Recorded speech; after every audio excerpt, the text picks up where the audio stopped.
Kali ini kita akan bahas tentang apa yang dimaksud dengan free radius, loaded radius, dan effective radius pada ban kendaraan. Nah, kenapa ada 3 jenis radius pada ban kendaraan? Hal ini dikarenakan karena ban kendaraan itu terbuat dari karet sehingga dia fleksibel. Nah, akibat fleksibel itu maka akan ada muncul 3 radius ini. Nah, apa ketiga radius ini kita bahas di sini. Nah, ini adalah sebuah roda kendaraan. Nah, jadi ketika roda kendaraan itu berada di tanah, nempel di jalan, dan ada beban di atasnya, maka di bagian bawah itu akan mengalami kepencet, ya deformasi ya, istilahnya deformasi. Jadi yang awalnya itu dia lingkaran penuh bulat gitu, nah ketika dikenai beban di atasnya, maka dia akan ini, seperti ini bentuknya. Jadi dia kepencet, dia mengalami perubahan bentuk seperti ini. Nah, apa yang dimaksud dengan free radius? Free radius itu adalah radius dari center ke menuju lingkaran yang tanpa beban di sini. Jadi kalau roda kendaraan kita angkat, nah itulah namanya free radius. Radius dari titik pusatnya menuju ke lingkaran luarnya ketika tidak ada beban. Ini juga termasuk free radius karena dia masih satu radius dengan yang ini atas ini. Nah, kemudian yang dinamakan dengan loaded radius ini RL, ini RF free radius. RL adalah loaded radius adalah radius ketika dia dikenai beban, yaitu antara pusat ini dengan yang kontaknya dengan jalan. Dia loaded radius. Nah, dari sini kita tahu bahwa loaded radius RL itu lebih kecil dibanding dengan RF free radiusnya.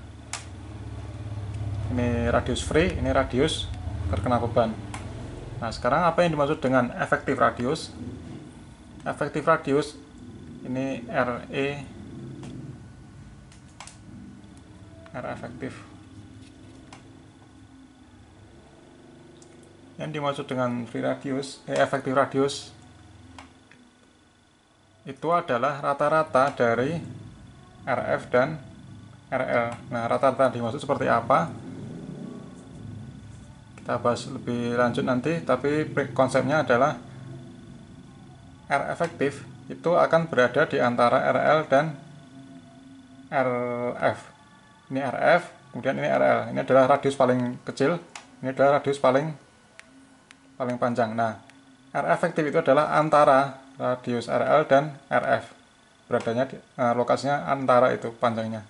Sehingga kalau digambarkan dalam persamaan ketidaksamaan, maksudnya berarti radius efektif itu panjangnya itu kurang dari radius RF dan lebih besar daripada RL, loaded radiusnya. Nah, bagaimana cara mengukur radius efektif? Kalau kita mengukur radius RF, jelas ya, ini kita ambil radius dari luar dari ini, lingkaran luar ban menuju ke pusat. Kalau RL loaded radius kita bisa ambil dari center ke titik kontaknya, di tengah-tengahnya titik kontak dengan jalannya. Nah, bagaimana dengan RF? Bagaimana cara mengukurnya? Nah, ini kita harus hitung, nggak bisa kita ukur langsung. Nah, konsepnya seperti ini ya. Tapi sebelum kita bahas bagaimana cara mengukur, kita review lagi tentang busur atau jarak suatu busur. Kalau ada ini ada R, kemudian ada busur, ini lingkaran ya, ini kalau dituliskan lingkaran, maka jarak S ini adalah R kalikan dengan theta. Ini theta ini dalam radian. Jadi ini adalah sudut dalam satuan radian. Nah, karena ada 3 jenis radius, berarti akan ada 3 jarak, di mana SF itu adalah jarak free, itu adalah RF kalikan theta. Jarak efektif itu adalah radius efektif dikalikan dengan theta, sedangkan loaded radius adalah radius loaded, radius RL kalikan dengan tetanya.